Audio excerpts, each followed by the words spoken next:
So first up, we don't have Jason, we have Hugh Murphy, who was one of the first people to get to know Jason when he came to Sydney back in the early 1990s, including becoming family friends, going to Bible studies, and I've been told most importantly of all, according to Jason at least, going to Sydney Swans games together. Hugh was also a technology executive and has become a mental health pastoral carer with Uniting, amongst a range of other roles. Hugh, what are your memories of Jason when he came to Sydney, and how did he fit into Sydney life? Well, as you've said, I knew Jason through Chatswood Central Uniting Church when he turned up, migrating from Melbourne to the better city up north here. Yep. And we were a growing church, a very progressive, socially progressive church, and there was a lot of energy and action, and Jason came into that environment and just kind of clicked in really easily, really quickly. So at that stage, I probably didn't know you very well. That took a few years, and probably until our kids were born. And once our kids were born, Jason's son and daughter are about the same ages as my son and daughter, and being in the same church environment and with another family, Matthew, you're there somewhere, Rosalie, you're there somewhere. There were a lot of birthday parties and things over the years, and a lot of really good conversations. I understand that you were at Jason's wedding, and you knew both parties well. What were your observations of Jason as a husband and a father? Jason was very committed. Jason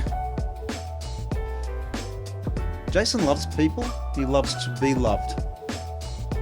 And there's some hard stuff here as well, and I'm probably not going to say a few things. That was at a time when he put a lot of energy into his family, a lot of energy into his children, into his wife, into building a home, building a safe place, building something that looked like a very strong, stable family, which it was in a lot of ways, but sometimes at a cost to himself. And that was pretty obvious not too far into it. Okay. When you found out about Jason coming out, I'd like you to tell me as much as you wish to tell, but how did you first respond to that? So what was your immediate reaction, and what was your longer term reaction, but also what was the process around that? If I remember correctly, it came as an SMS. An urgent one, because stuff was going to happen. I don't think I was surprised. I think it'd been probably warmed up subtly. I wasn't surprised, and both my wife Robin and I talked about it, and we thought, okay, Jason needs some support, let's be there as we can. Oh, and lots of red wine was drunk. This is true. We murdered a few bottles over the weeks and months.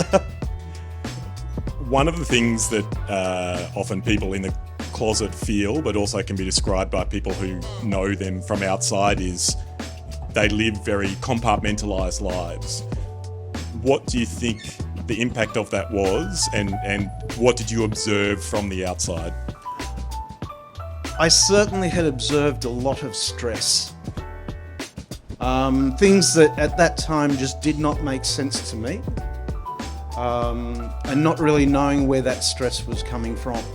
But when you did come out, some things started to make sense, and over those bottles of wine, they made a lot more sense. And I mean, I hope that in those days I was very encouraging to you.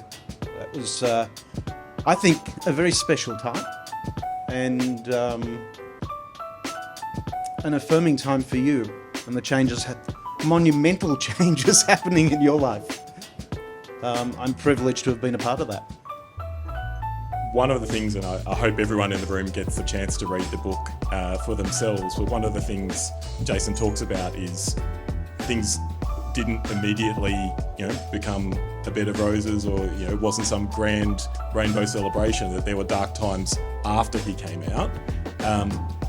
How did you support him through the process? What was going through that over a period of years like? There's been a lot going on, not just regarding identity, but a pretty serious accident. moving houses, doing all sorts of family stuff, all that kind of stuff. Like everyone's lives, it's complex. But I somehow think you manage to have yours a lot more complex than anybody else I know. And working through that, and there are periods there where people grow further apart, periods where we come back together again. Going to the footy together, if somebody is struggling, and you know somebody loves the footy, do it.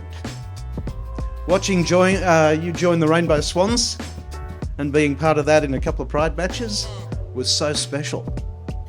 You just seemed at home. I remember a conversation with one lady, and I've no idea who she was, but she was very affirming of you and very enthusiastic of that. And I just said, look, all you need to do now is just find him a good bloke. Exactly. Yeah. And we're still waiting for that day. But yeah, and there are times I've struggled with that change and not understood. There's certainly times, and there are things there that obviously I still don't understand.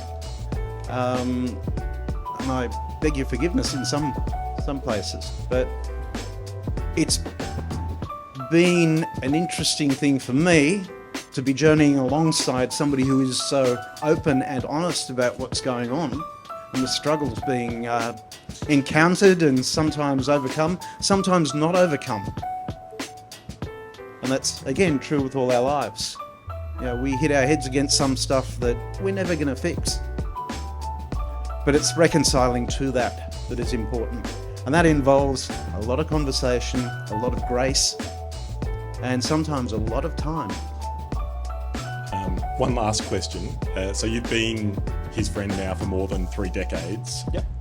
What are some of the risks or challenges that you think he still needs to grapple with in this process, including around the publication of this book and the aftermath of that he'll be confronting? That is a big, big question. Yeah. The aftermath, what's ahead, who can say? We can't know. Sometimes I do want to say, mate, be kinder to yourself.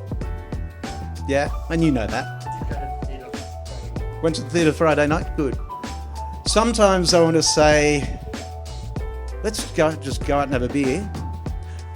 But I recognise too that sometimes you just need your own space, as we all do.